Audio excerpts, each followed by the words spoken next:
Mission accomplished. অবশেষে বউবাজার কাঁটা সরিয়ে শিয়ালদহ থেকে এসপ্ল্যানেডে ছুটল মেট্রো। মঙ্গলবার কোনো হোঁচট ছাড়াই এই রুটে শেষ হলো মেট্রোর প্রথম দৌড়। হাওড়া ময়দান থেকে সল্টলেক সেক্টর 5-এ নিরবিচ্ছিন্ন মেট্রো চলাচলের আশা অনেকটাই উজ্জ্বল হলো।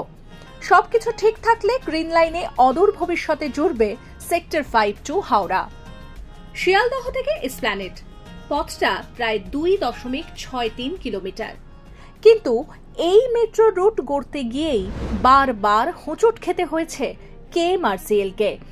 2019-এর 31শে অগস্ট সুড়ঙ্গ কাটার সময় ধস নামে বউবাজার এলাকায়, ফাটল ধরে বাড়িতেও।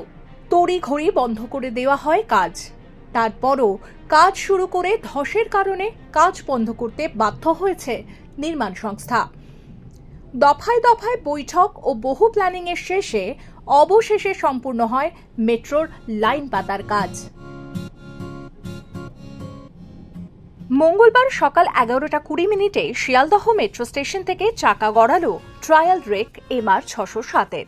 তারপর ঠিক ঘড়ির কাঁটায় 11:31 বাজতেই এসপ্ল্যানেড প্ল্যাটফর্মে এসে দাঁড়ালো মেট্রো। রেকটি স্টেশনে ঢুকতেই তুমুল হাততালি। সাকসেসফুল শিয়ালদহ এসপ্ল্যানেড রুটে মেট্রোর ফার্স্ট ট্রায়াল রান।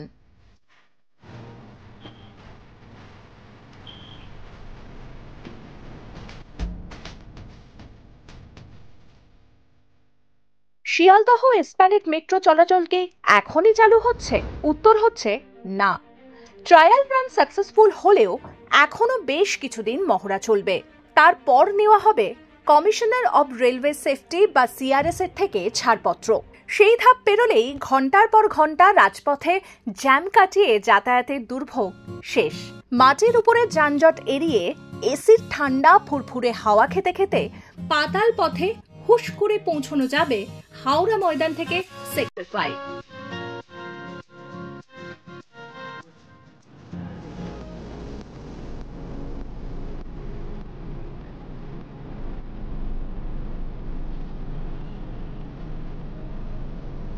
এই সময় অনলাইন ডাউনলোড করুন এই সময় অ্যাপ iOS ও অ্যান্ড্রয়েডের জন্য।